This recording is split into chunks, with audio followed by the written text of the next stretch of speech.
You on? We on? We live. We baby. set? My hands all sweaty. Let's go. Welcome to another episode of Chatterbox Podcast. I almost forgot the name of this podcast, but it's been that long. But anyway, we here. We providing information. This is the information station. Oh my God, I got so much coming. I got so much coming. This year is going to be a big year, a huge year. I'm going to have amazing guests all the time. Today, I'm here with my man, Cam.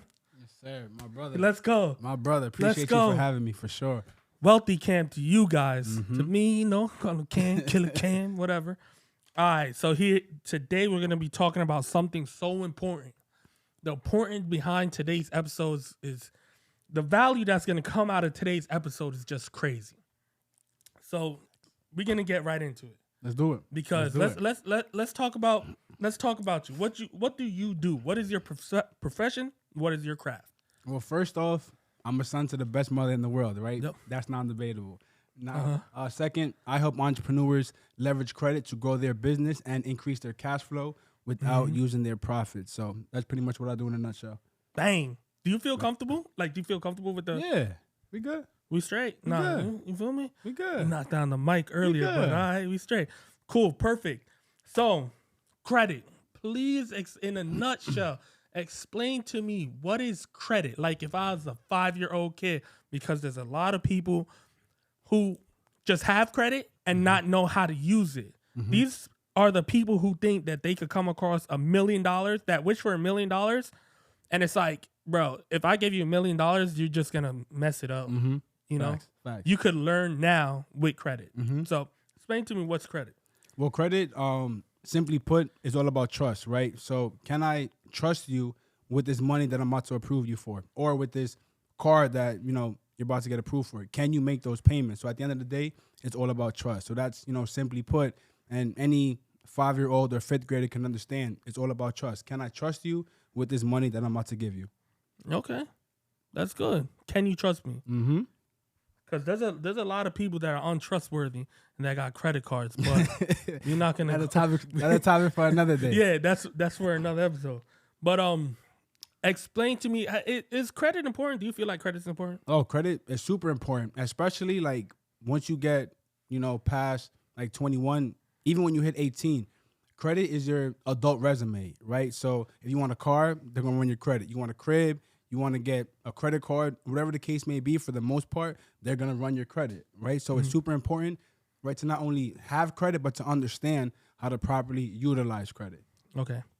What is your suggestions on how to properly utilize credit? Well, first off, I recommend that people get just familiar with money, right? Having a good relationship with money. That's first off before you even get credit cards, because, right, using credit cards is using other people's money. Yeah. Right? So you want to make sure that you can manage your money. You want to manage that you want to make sure that you can manage your money before you get approved for secured cards or even just, you know, regular credit cards. So now you're not late on payments and messing up your credit score, then having to repair your credit and all that stuff, right? So you definitely want to make sure that you have a good relationship with money before you even start getting and applying for credit cards. Okay. All right. That sounds great. You feel me? But that sounds great. But it's just like, how do I build credit? Like, if I'm just new to this, right? So me, I don't got no credit. Okay. 0 credit, no dollars. You feel me? All right. So does that mean I got bad credit? Is having no credit like having bad credit? Nah. So it's two different. Actually, having no credit isn't the worst thing, because it's much easier to build when you have no foundation, right? Okay. So we're going to get into, you know, ways that you can build your credit. But having bad credit, now you have to start, you know, sending dispute letters and start removing this stuff off of your credit report. And then you have to start building, right? So you're almost kind of starting behind if you do have bad credit, if that makes sense. So, Nah, that makes perfect sense. So beginner stages, I walk in, I always get this all the time. I got no credit card. I go into Victoria's Secret. They're like, hey, buddy, don't do it. Automatically off the vert, don't do it. Don't do it. I already know what you want to go. Victoria's Secret's out the deal. I'm not saving 15% on my girls' underwear and lingerie. So don't do it. Understood. What do you suggest I do then? What should be my first card that I go to get credit? Well, so, and what's crazy about that question is that's one of the most common questions that I get. What's the best credit card, to start with, or what's the best credit card to get? And there's no really one size fits all answer. It's really based on your specific situation. So like I mentioned, if you're somebody who is not really good with money, start off with a secured card. Start off with like a Discover It secured card.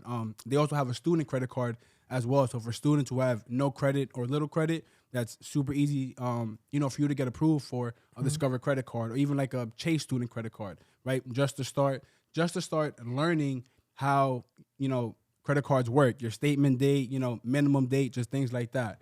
Now for somebody who may be a little older, if you already have a bank account with Bank of America or Chase, start with them, right? Apply for one of their cards. So you have a Chase Freedom Unlimited. For Bank of America, there's a few, starter cards, regular credit cards that you can apply for, and go through the pre-approval, because if you're pre-approved, for any credit card, there's a very high chance that you're going to get approved for that card once you do apply. So once again, to answer your question, definitely start like small. So with the secured cards, and then if you already have a relationship, then you can start with a Bank of America card, but BOA or Chase if you already have an account with them. Okay, you know what I'm saying? So because I know every time those people, Capital One seems like the most easiest bank to get a credit card with. Yeah, they're one of them for sure. I'm not so.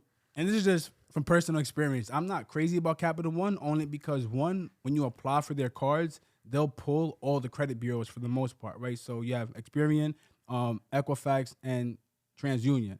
So when you apply for, Capital One, sometimes you'll get a hard inquiry for all three bureaus, right? So I kind of stay away from Capital One unless you already have a relationship with them. So I'd rather, stick with Discover once again, because they're super easy to get approved for.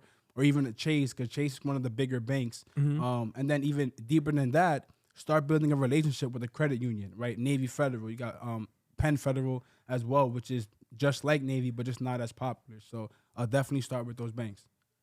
Okay. So that was a lot. I'm not going to hold you. That was a lot. And to tell you the truth, I'm kind of nervous about getting into the thing. To tell you the truth, I have credit. Okay. But for my people out there, they may not have credit. Either that, or they have a very small amount of credit available to them. Okay. What are some ways that we can maximize, or at least get their credit limits higher? What are some strategies or some tips? We need all the tips and tricks we can about this credit game. Listen, the first one is the easiest one. Start putting all your bills on your credit card. Okay. This is money that you're going to spend anyway out of your bank account, right? So say the regular everyday person, they might have a phone bill, their car note, and may pay it straight from their bank account. But why not use the credit card that you have to pay off the car note, to pay your, cell phone, get the points from that credit card, and then just use the money from your bank account to pay off the credit cards. Okay. Because that's also, so not only are you getting the points or the rewards from that credit card, from the spending, but now you're actually using your credit card. So banks want to see you constantly use your credit card, right? Max them out responsibly. Right? Put all your bills in your credit card, pay it down. All your bills, pay it down, and eventually they'll start, going from 3 to 4,000, 4 to 5,000, because they see you're actually using that credit card. So damn, max out your credit cards? Not responsibly, though. Responsibly. Not max them out doing liability spending, right? Obviously, put all your bills that you're gonna pay on that credit card. So say you have a $2,000 credit card. I may put my car note. I may put my car insurance. I may put, light bill, phone bill. All that stuff may add up to $1,500. So that's pretty much maxing out that credit card. But you're going to pay it down and then do the same thing the next month. Eventually, you'll start getting higher credit limit increases. So that's how you get higher credit increase without having to say that you make $200,000. Is that legal? Don't lie on the application. No, don't lie. Don't lie on the application. Why so?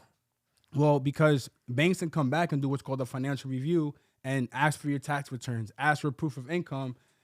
you say you make 200,000, but you're working at the YMCA making 30,000, 40,000 a year. They're gonna be like, yeah, listen, we're gonna have to reduce your limit, or they might just shut down your whole credit card, for lying in the first place, right? So we're not capping on applications. We ain't gonna talk about that. Don't lie. Just don't lie, and be, do it the correct way, because credit does follow you for your whole life, right? That's for sure. Now, just even deeper than that, now some applications may ask for household income, so that's more on like the business side, right? So then you can start adding some income based on the people who's in your house, right? So say you have a brother, your dad makes a decent amount of money, right? So say they make 30,000, 40,000. Now you can add that to your application because you can prove that income, right? You can prove that your dad makes this much based on his statements. Same with your brother or your siblings in your house. And that's how certain people are able to add, anywhere from 40 to 100,000 on their application. But we're not lying. We're just utilizing the people in our household. So that's another, trick that you can use to kind of add some income and increase that approval of getting high credit limits. What can you, I feel like, can you do anything with your credit card? Can you buy anything? Like, I feel like, I don't know if I could pay my car. You can pay your car with your credit card. My car note? Your car note. Now you can use a site.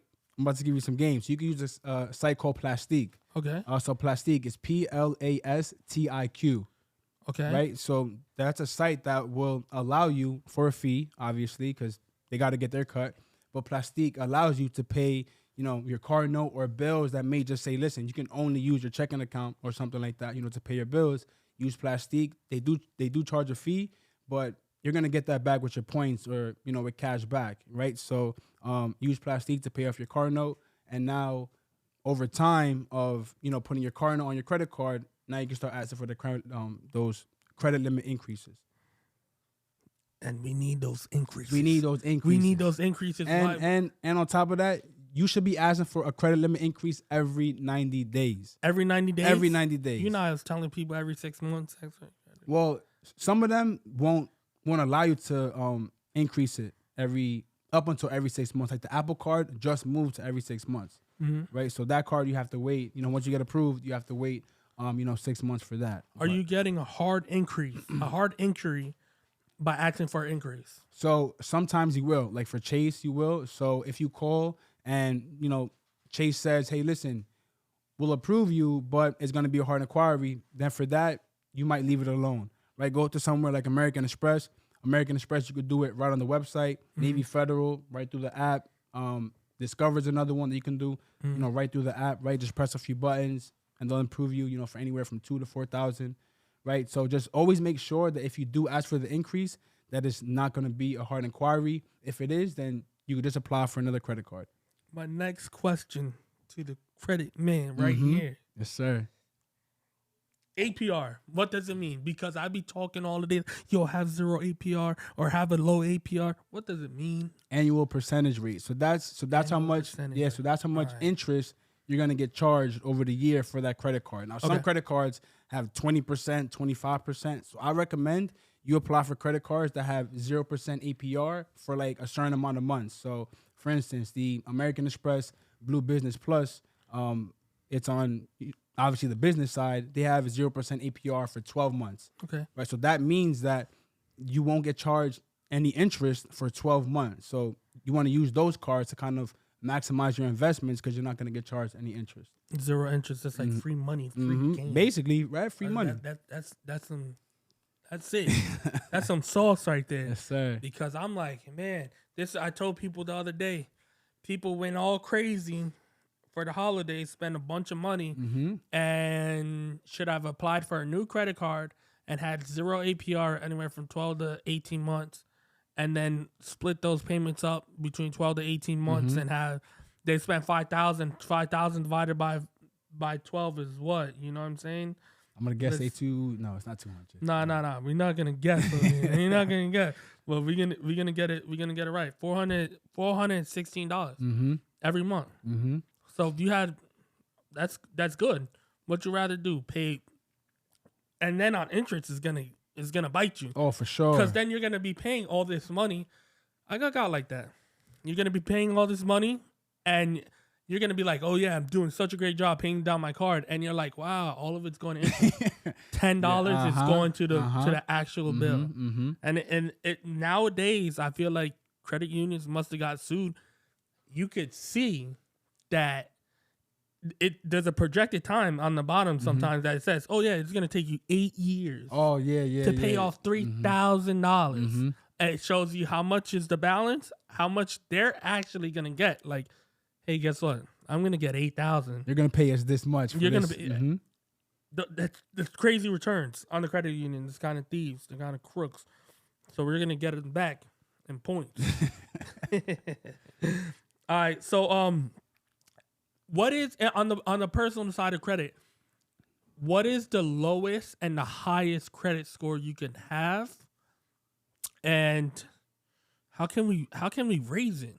Like, I feel like it's so easy to lose points That's and a fact. hard to put them on. To get them back, right? Yeah. Yeah. So the scale goes from 350 to 850 on the FICO side, right?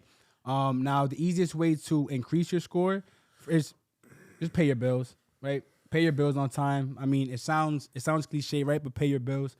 Because on-time payments make up 35% of your score. So if you miss one payment, that could drop your score anywhere from 50 to 150 points, right? So there's some quick game for y'all. If you guys are going to be late on a week late on your credit card payment, call the credit card company and just let them know, hey, listen, my check doesn't hit until, this date. Can you give me a little grace period? You may get hit with a late fee, but they will tell you, hey, listen, just call back, make the payment. We'll waive the late fee, and you won't get hit with any late payments, right? So that's something that you can do right there to avoid any late payments. And then you definitely want to get your utilization down at least below 10%.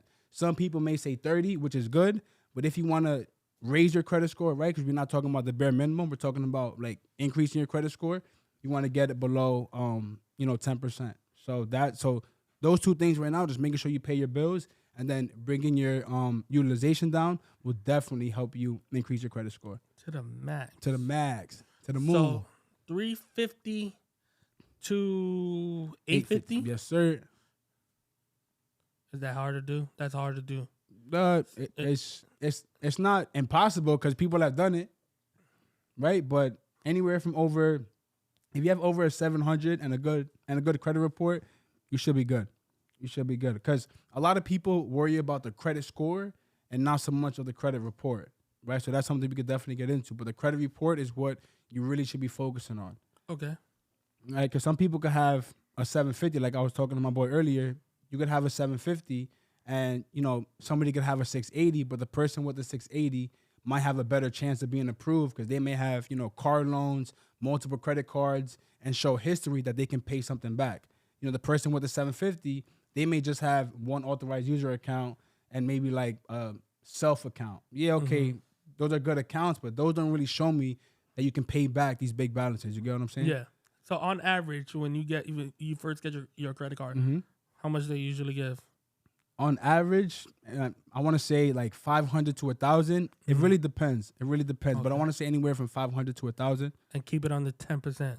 On the 10%. How about if you max it out and pay it off? Then that's good. But just make sure that on the statement date, right? So you have your minimum date, which is the date that your minimum due. And then your statement date, whatever balance you have on your credit card is what's going to report to the credit reporting agency. So just hypothetically, if on the statement date, say the statement date's, I don't know, the 5th, and you have a $1,000 credit card, but you have a $700 balance, right? 700 of 1,000, that's 70%. That's a lot of your credit card that you're using. I say keep it under 10, right? So on the 5th, right? So going back to the same example, on the 5th, you're going to pay that balance down under 100, right? So now when it reports, it's going to report that it's under 10%, and then you can run it back up, and it's not going to affect you. And not affect you. So, so what if I had $40,000 in multiple credit cards? Okay. But I max out one card, but that keeps me still under 10%. Is that gonna affect my credit? Yeah. So on paper it looks good, but if you're applying for credit, a bank's gonna see, oh, you have a 20,000 card maxed out. Oh, I don't know if we're gonna approve him for that. So you want to make sure that before you apply for credit, that all your cards are below 10%, not just 3 cards and then one is maxed out. Nah, they all got to be at least under 10%. Because when you apply, you want to give yourself the best chances of being approved. Right. So you want to make sure that you maximize your credit report by keeping your utilization down. So keep it low, below 10%. Low 10%, not 30. 10. Not 30, but 10. That's facts. I want to know, like, I want to have good credit. Everyone wants to have good credit fast, today, now. And it's just like, who pulls your credit? Where can you find your credit score? Like, I want to know the official website that your credit score can be found. Because me, Credit Karma, Credit Karma God, Yeah. But I heard that's not it.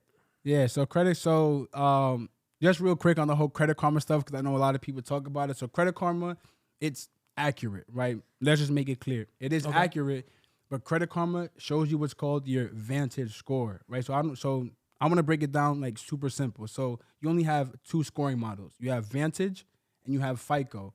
Now, 90% of banks are going to use your FICO score when they approve you, right? So that's why if you go to the dealership with your Credit Karma score, which is Vantage score, you may think you have a 720 and the dealership's like, yo, bro, you got a 640, right? Because they're looking at your FICO and not your Vantage. So Credit Karma shows a score that's not really used by that many people. So what you want to do, there's 2 things you can do. You can either go to Experian.com and then you pay for the $1 trial. I believe it's like $1 for 7 days. And you'll be able to see all 3 FICO scores from Experian, Equifax, and TransUnion. So those are the most accurate scores. So those are the 3 credit unions or credit bureaus? Credit bureau. Yeah, so there's hundreds of them, but those are the 3 main ones, like the big homies, right? So you have Experian, Equifax, and TransUnion. TransUnion. The big 3. I call them the big 3. So who pulls from them? So it varies. So for instance, Experian, American Express, Chase, for the most part, if you apply for those credit cards, they're going to pull your Experian report. Then you have on TransUnion, you might have Bank of America, you might have Navy Federal. So once again, if you apply for any of their products, they're going to check your TransUnion report. And then on Equifax, you have PenFed, Citizens Bank, Key Bank as well. Okay. Like I said before, they're going to check your Equifax reports when they go ahead and approve you, for any credit products. All right. So you could move it, bro. Feel free. Move it. We go. We live, baby. How many credit cards? Is there a way? Because I hear about credit stacking. I'm not too sure about it. Like I'm not a credit person. You the credit. You what Cam here? We're here talking credit with you. Yes, sir. So what exactly is credit stacking? So credit stacking, simply put, is stacking applications. So that means you're gonna apply for multiple credit cards at the same time. So for instance, some banks will let you merge the inquiries. So Bank of America, you can apply for 2-3 cards and only get hit with 1 inquiry if you apply for them at the same time. So how it works is you open up 3 tabs. So say you do 3 different credit cards. So one tab is going to be one credit card, second's going to be another, third is going to be another. Always have your autofill on because it fills the application faster and it doesn't time it out, right? So then you're going to apply for all of them. Don't hit submit until all the applications are filled out. Then once they are, submit. And now if you do get approved for those, now you get 2-3 credit cards with 1 inquiry. So that's, credit stacking, simply put. That's crazy. And that's the only way to do it? So, yeah, that's the main way to do it. I mean, some people call it the shotgun method, credit stacking, but that's the best way to do it, right? Open up multiple tabs with the same bank, apply for multiple credit cards, and now you get 1 inquiry. Multiple cards with 1 inquiry. Now, not all banks do this, right? You have Navy Federal, will let you, Bank of America, Key Bank, Citizens, American Express, right? So those are just 4 or 5 for you right there. I'm about to get a couple of credit cards today, though. Feel me? Run the play. So I'm all over the internet. I'm all over these podcasts, looking at all these things, and everyone keeps popping out to Nordstrom and to Versace. I want to learn how to get some of that. How do I get the drip? Is that a thing, or you feel me? What do you mean as far as what? Just going to the store and shopping for them? Or using points? Using like leveraging points to do that? So everyone's leveraging points, or they just spending the bag? Well, some people spend in a bag, and that's liability spending. We don't do liability spending over here. Okay. Listen, we don't do no liability spending, right? Only on assets.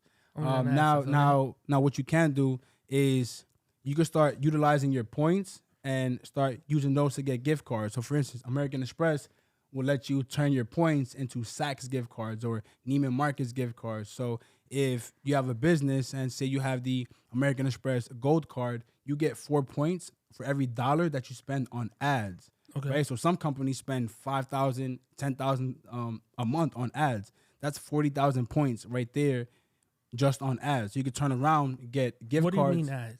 On ads, like running ads. Like, so like literally Facebook ads, advertisement? Yeah, Okay. Facebook ads, TikTok ads, YouTube ads, stuff like that, right? So not only are you using the ads to get profit for your business, but now you're using it to get points. Use the points to get gift cards, and now you can hit Saks, you can hit Neiman, and get stuff like this for free or at a discount. That's crazy. Mm-hmm. That's crazy. So when you transferring over the points, is it 1-to-1? Like if I have 1,000 points, Mm-hmm. am I getting 1,000 points? Yeah, so it really depends on what kind of gift card you're getting. So for American Express, Saks is 1-to-1.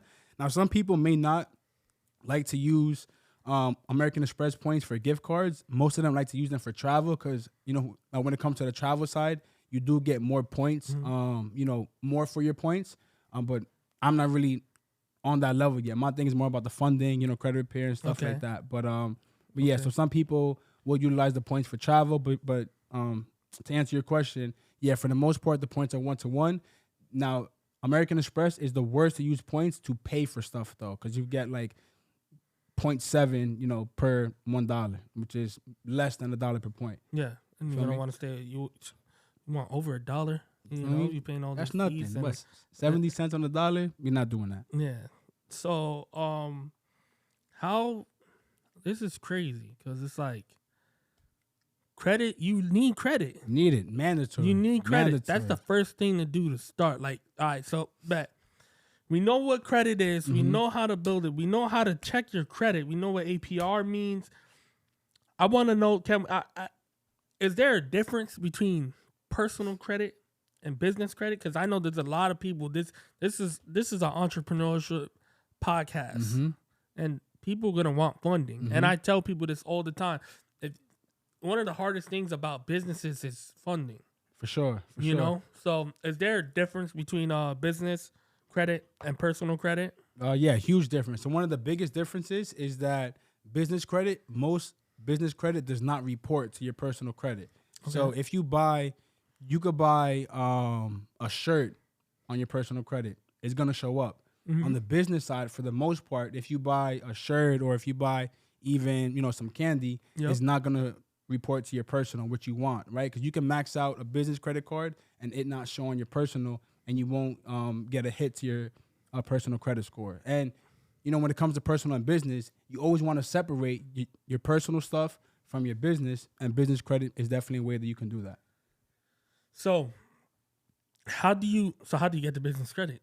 Well, you got to leverage your personal first. So how I recommend you do it, which is the fastest way to get business credit, is called PGing, right? Or personal guaranteeing. So that means using your good personal credit to apply for business credit. Most banks are going to check your personal credit anyway, because going back to the first question, what is credit? It's all about trust.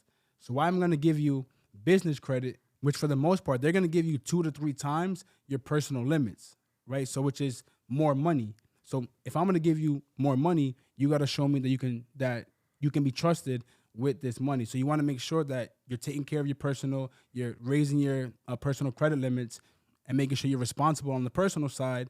So when you apply for business credit and they check your personal, his payment history is 100%. Utilization low means he's not maxing out his cards. Okay, he has some history. Okay, let's approve him for $10, $15, $20,000 that he can put towards his business. That's perfect. Mm-hmm. I need business credit. Mm-hmm. That business bag. I need the business bag. But it's also the same thing like personal credit. You need that bread. That bread needs to be paid back. Oh, for sure. Correct. 100%. Hey, listen, we're not running up a bag and then running off on the bank. We're not doing that. Yeah. So that's all right. That's good. Why do you think like people like us ain't taught credit? That's a very good question. I think it's to keep us, like, to hold us back. And it's unfortunate that we learn about credit when it's way too late, right? When people have student loans, when, they're behind on payments, and then now they start checking their score and start realizing, oh, that somebody took out a credit card in their name, or, they have a bunch of stuff on their credit reports. So it's unfortunate that we learn too late, but I really think it's to keep us, at the same level. So knowing that, it's super important that, like, people like us, especially you with this dope platform, that, we're educating people on the importance of financial literacy and importance of, knowing that, your credit report is your financial report card. So it's super important, to do that self-education. That's amazing. Mm-hmm. That's amazing. We got through that. And I know that you have a webinar. And, I had a webinar. Yeah, we had. I got a new webinar coming. Yeah, so I had a webinar last week. It was a free webinar, how to get 100K in credit in 100 days. We're actually going to run that back sometime in January. I don't know the exact date. It's most likely going to be like the middle, towards the end. But I definitely want to do, some more free webinars, because there's a lot of businesses out there and people who look like us that, once again, just don't know the information. That don't know that they can, leverage their personal to get business credit. So I definitely want to, start doing some more free webinars, get some free information out there, and, really pour into the people. Is it possible to give my community, my platform, at least 1 to 2, if not more, some free game? I need to know how to get what you said. It's about the funding. Funding. Mm-hmm. How do you get the fund, and how much funding? Is there a limit? So it's really based on the person. It's really based on that person and their credit report. Okay. Right. So just to break it down, like, if they have good personal credit and then their business is structured, properly. So meaning you have your LLC formation, so your articles, your operating agreement, then you have, your business phone number, your email, your address, right? You want to look professional to these banks. So if you have those two things structured, so your personal credit structured and your business set up, then, you can go ahead, run the credit stacking sequence, and go apply for multiple credit cards at the same time and get anywhere from 10 to 20,000 per bank. If you go to 4 to 5 banks and you build that relationship, that's anywhere from 50 to 100,000 right there, just by having good personal credit. Good personal credit. How long do you think it could take? So it could take 30 days. 30 days. If a person, like, realistically, if they already have good personal credit, then all they have to do is set up their business, and then they can go ahead and go next week and get a bag from the bank. And go get a bag. And go get a big bag. And it's literally that simple. That's simple. That's simple. Feel me? Damn, that's crazy, because there's a lot of people who could go do something with the bag. Mm-hmm. There's a lot of things, whether it's mentorship, right? Because a lot of people, some people who, who's watching this may, have a dope business, seeing a lot of profit, but really want to get to that next level. But there's a coaching program they want to invest in, but it's a $5,000 program. Maybe they don't want to spend their cash. Well, how about you just, start leveraging your business credit, use the business credit to pay for the mentorship. And I'm not a CPA.